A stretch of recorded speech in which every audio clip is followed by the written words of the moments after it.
Hey everyone, it's me Michael back with yet another video, and today we're going to be taking a look at the Yu-Gi-Oh! Yugi's Legendary decks, the first deck, which would be the Exodia deck. Now, I did a little video, it hasn't finished uploading yet, but it will finish soon, and I hope you all watch it, because I enjoy making these videos.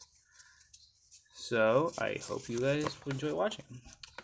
So this is the Exodia deck that Yugi used in Battle City, I think. Yeah. And this is going to be covering all the cards in that deck. And the next two videos for me, for my side of the channel, with not including Vico, will be the Gadget deck and the Battle City deck. So we'll get started.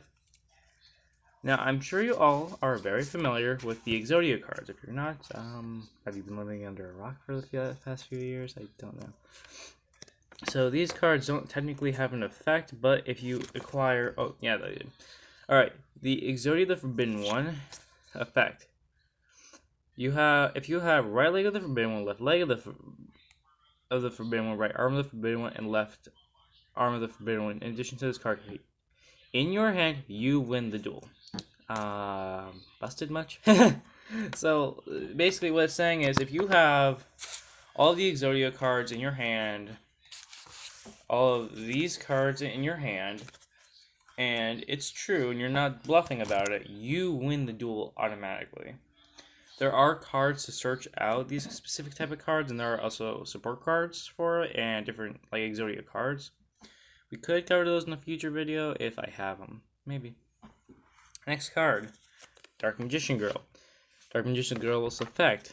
This card gains 300 attack for every Dark Magician or Dark Magician of Black Chaos in either player's graveyard. Now, here's something funny.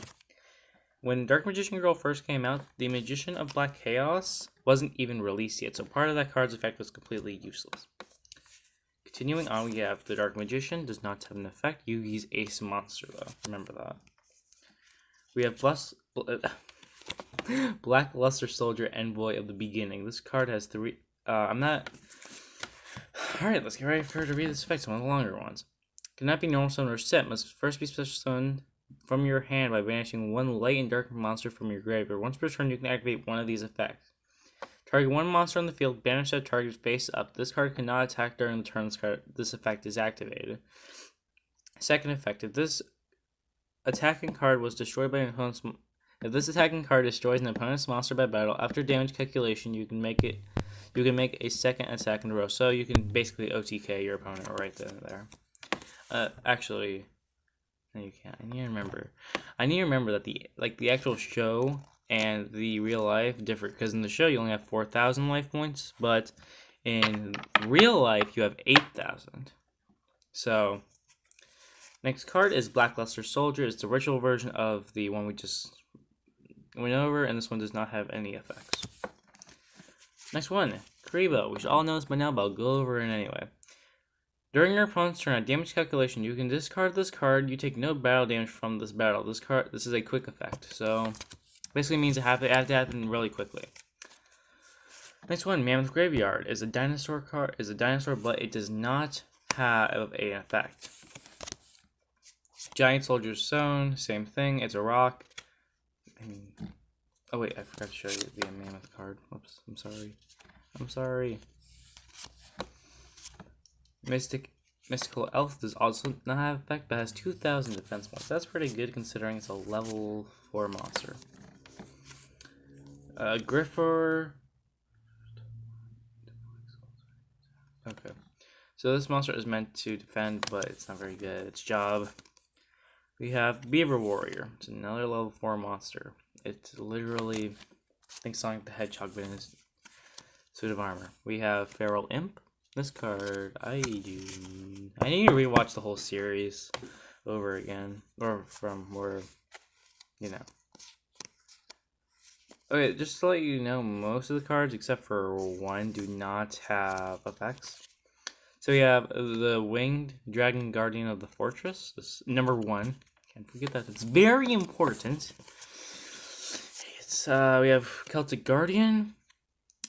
There's another card to it called the Noxious Celtic Guardian, but I don't understand that card at all. I don't understand why it's called that. We have a level 5 monster, I know it was a level 5 monster. That was a level 4. Once per turn, you contribute one monster, inflict damage to your opponent equals to half that attributed monster's attack on the field. So let's say you attributed Obelisk the Tormentor, and you launch it, the opponent will take 2,000 points of damage. We have Cursed Dragon. Does not look like a dragon at all. The dragon looks like it's in so much pain. We have Summoned Skull, one of Yugi's ace monsters that he'll call out first. Then we also have Gaia the Fierce Knight. And just to let you know, this is the end of the monsters. So, next one. Oh, no, wait, there's one more. Gaia the Dragon Champion is a fusion between Cursed Dragon and Gaia the Fierce Knight. Now we have the trap cards, which are only 4 of. It's the normal. We have Shift. When your opponent targets exactly one monster you control and no other cards for attack or with a spell or trap effect, target another monster you control that would be an appropriate target. That spell or trap now targets that new monster. So let's say a monster is attacking Blue Eyes White Dragon. You can switch it with a different monster, so you'll take either less damage or the monster will not be destroyed. Next one, the Eye of Truth. It looks like one of the Millennium Puzzle Eyes. I forgot what that is called, but it does have a name. Your opponent must keep their hand revealed. During each of your opponent's standby phases, they have a spell or trap card in their hand. Okay, this is a very bad card. If they have a spell card in their hand, they gain 1,000 life points. But it doesn't say anything else about you gaining 1,000 life points.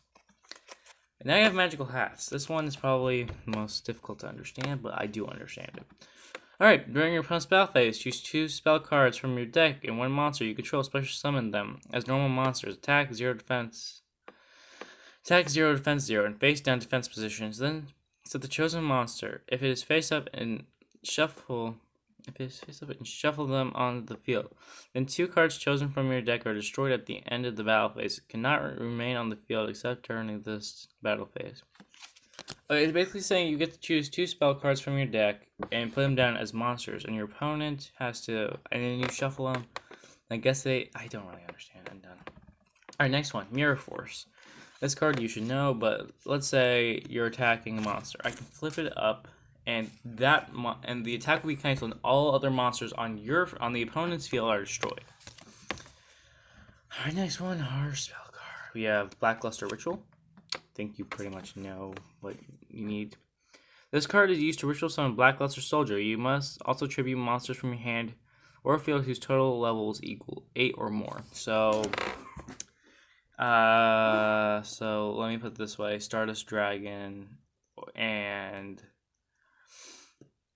Karibo would be efficient sacrifices. Next one, Polymerization. I do not need to go over this, and I'm not going to.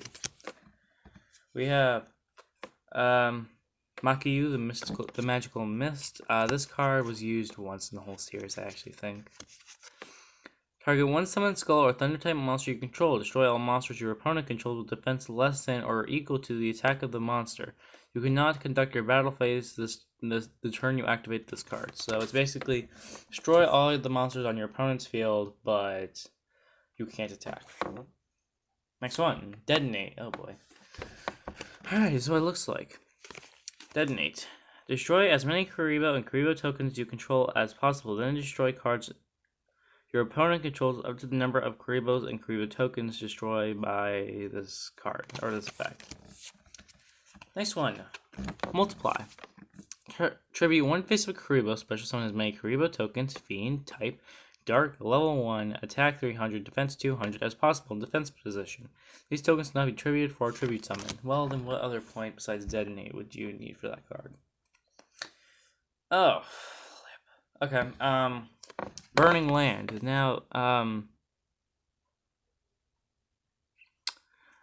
this is, from what I remember, I don't think this is a field spell card. I'm pretty sure it's not. Alright, this is what it looks like. It looks like literally the globe is on fire. When this card is activated, if there are any spell cards on the field, destroy them. During each player's standby phase, the turn player takes 500 damage. So I activate this card. All spell cards are destroyed. Now let's say it's the opponent's turn, then they would take 500 points damage. Then I would also take it in my turn. 1. Mystical Moon. Equip only to a beast warrior type monster. Gain 200 attack and defense. Okay, it's literally the most insignificant card. Okay. God, my hair just got so messed up. Next one we have Horn of the Unicorn. Wonder where they got that from. This is what it looks like. It literally looks like a unicorn horn with an eclipse behind it. The equipped monster gains 700 attack and defense when this card is sent from the field to the graveyard, return to the top of the deck. So you can't really get rid of this card unless you banish it, which I don't even think is possible. Spell Shattering Arrow.